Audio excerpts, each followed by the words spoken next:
为时装武器，上一部影片中我们稍微介绍了原作经典武器模组，而这次的影片中同样会使用模组里的第二装甲手炮。然而这些武器其实并不单纯只是模组而已，它们甚至是 Dive 过去的一部分。如果有购买洛克人 X Dive 设定集的人，可以翻一下第244页，你会看到包含第二装甲手炮在内，还有究极装甲手炮、布鲁斯手炮、麦西摩镰刀等原作角色武器。只不过它们全都是未时装武器，那些原作角色武器是线上版还没开始营运前就已经开始附中，最后残留在线上版封包里的东西。这些武器有名字或 icon 图示来作为它们曾经存在过的证明。模组制作者试图从中还原出这些被埋藏的武器，所以它们并不是外来物，反而可以说是从 Dive 里侧回归的，属于 Dive 的一部分。此时若再把设定集翻到第245、246页，甚至你还可以看到，不管在线上版或离线版都不曾出现的武器类型——双枪。而这些被分类在双枪的武器，模组制作者也将它们再现了。在观察开始前，我们就来稍微介绍一下这个既属于 Dive 系统的一部分，却又不为人知的双枪武器。双枪介绍：双枪不属于现存 Dive 的任何武器分类，把所有武器分类都关闭后，它们会自成一类的存在于画面上。双枪出自于中 X7、X8 中艾克塞尔2只手持握双枪的插画形象。然而实际艾克塞尔在游戏中主要还是只会单手持枪射击，所以双枪严格来说不能算是出自于原作的攻击方式。Dive 的基础动作模型大致可以分成3种：男性、女性、原主。由于双枪很早被弃案，所以没有原主的动作模型，模组制作者就套用男性动作给原主动作的角色使用。这边放出比较画面给大家看。双枪有着子弹多、高速连射的特点，跟机枪的定位类似。或许正因为如此，双枪才会被官方给放弃。双枪的介绍就到这边为止。接着让我们开始共斗关卡第二关的展示。关卡展示第二关是电子空间，一样有2个部分。使用的角色是第二装甲艾克斯，武器理所当然是与它相应的手炮。这次一样会用关闭自动瞄准的经典玩法，设置方法请参阅上一部影片。在观察进行的同时，我们继续谈论有关未时装武器的话题。前面说到这个手炮原本也是 Dive 的未时装武器之一。模组制作者虽然还原出了这些未时装武器，但由于没有技能资料，所以不同模组制作者会给他们填补上认为属于他们的技能。不过就原作来说，不管是第二装甲手炮还是艾克塞尔手枪，应该都只是单纯发射黄色小子弹，所以只要照模组里那样套用自式手炮的子弹，应该就足够还原了。这些武器可能说明了早期游戏也是想用经典洛克人的游玩模式来打造这款游戏，但就结果来说，厂商选择了更好贩售游戏转蛋的模式。可能是由于越是符合原作设定的武器，就会越显得平凡无奇。他们在氪金转蛋的玩法下，不容易吸引玩家。反而原创的武器可以把外形设计得更为酷炫，也可以设计跳脱原作框架的强力技能。强力的技能一旦在玩家竞争里出现，就会是抢手货，推着玩家们去得到它。另一方面是若翻开 Dive 设定集的第253页，设定集的访谈中有提到说，会将 BOSS 的外观和招式设计成武器给玩家使用。是来自于原作的 BOSS 特殊武器系统，因此 Dive 会走向制作原创武器的方向，应该也是为了取代本作没有 BOSS 特殊武器系统而选择的路线。这里稍微补充一则玩家间的小玩笑，由于立可在 Dive 的剧情里有贪吃的角色形象，所以那些有着 BOSS 外观特征的武器，也就有人开玩笑的说那是立可把 BOSS 给吃了，他把出生的食材做成武器。为什么很多 BOSS 没登场却看得到他们的武器？是因为还没登场就已经被立可做成武器了。拉回正题。说到这款的武器系统，过去有人嘲讽这款是艾克斯拿机枪的游戏，认为拿机枪与角色形象不符，当时会有这种反应。基本上是由于早期线上版本给玩家的新手教程武器是高速步枪的原因，后来日本版引用后，将新手教程武器换成军用手炮，就比较没听到这种反应了。不过其实如果有把游戏玩稍微深入点的人，应该都会知道角色都有自己擅长的武器精通技能，所以实际上艾克斯还是必须装备手炮才能发挥最大的效益。接着我们再来说说这个第二装甲艾克斯。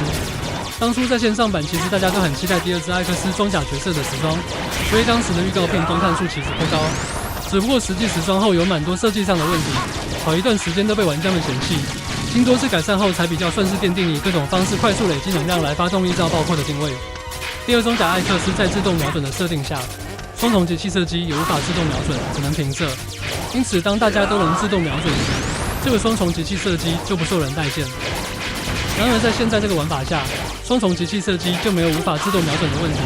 反倒能将这个招式的魅力表现出来。影片到目前为止都进展顺利，也说明了这套装甲在关闭自动瞄准的环境下所带来的固有优势。Dive 的敌人很常突然的近距离显现，若没有特别去背板，很容易因距离太近误触敌人。而这套第二装甲在被敌人包围时，往往都能从敌阵中杀出突破口。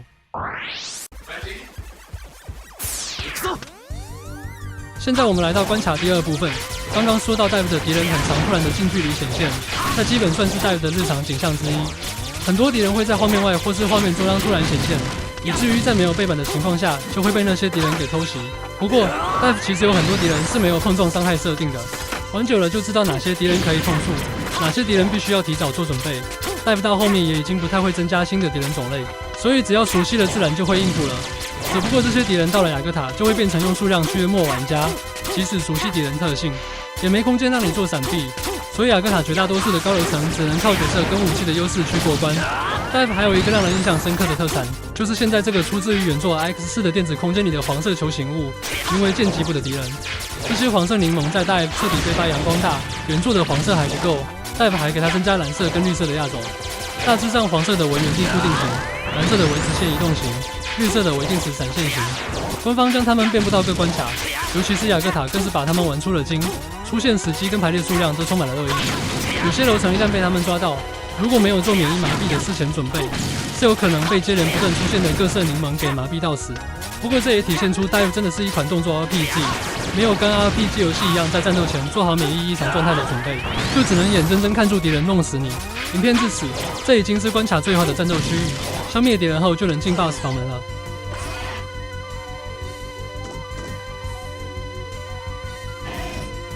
然而，当你挤满剂、满心期待着看到 X4 的电子孔雀时，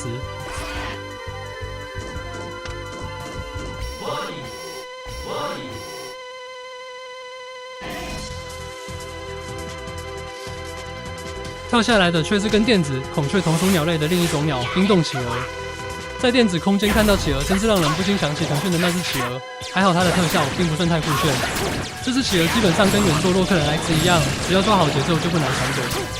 在 PSP 平台上的 Irregular Hunter X 的高难度的模式里，冰冻企鹅还会用冰锥击反弹分裂弹层更为进阶招式。Dive 这边也一样有进阶招式版的冰冻企鹅，只不过它被涂层金属银放在线上版的种力战活动内。现在离线版没有收录这个部分，模组制作者也还没有将这个部分还原。种力战是一种以消灭怪物选关卡进度、跑拔 BOSS 3个活动项目做总分计算给予奖励及排名的活动事件。虽然有活动排行榜，不过基本上是一种很单机的游戏模式。离线版没有将种力战的关卡收录进来，也是不为可惜。另外，乍看下还有很多线上版的内容能够转入到离线版来，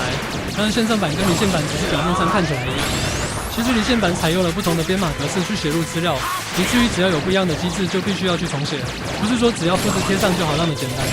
这也是为什么只要出现离线版没有的宫斗关卡 BOSS、宫斗关卡模组就无法还原第2部分关卡的主要原因。最后说一下，我不会把影片制作得太快，因为除了原作武器模组的角色外，我还想录制模组制作者补完的洛克人角色。有些模组制作者试图做出一些没被 Dive 收录的系列做重要角色，制作品质不输给官方作品。只不过比起全职投入的官方不同，人家自制角色没有酬劳，也只能利用日常闲暇去制作，所以制作速度不可能快得起来。因此，我想放点时间去等待他们完成制作。感谢各位的观看，我们下一关再见。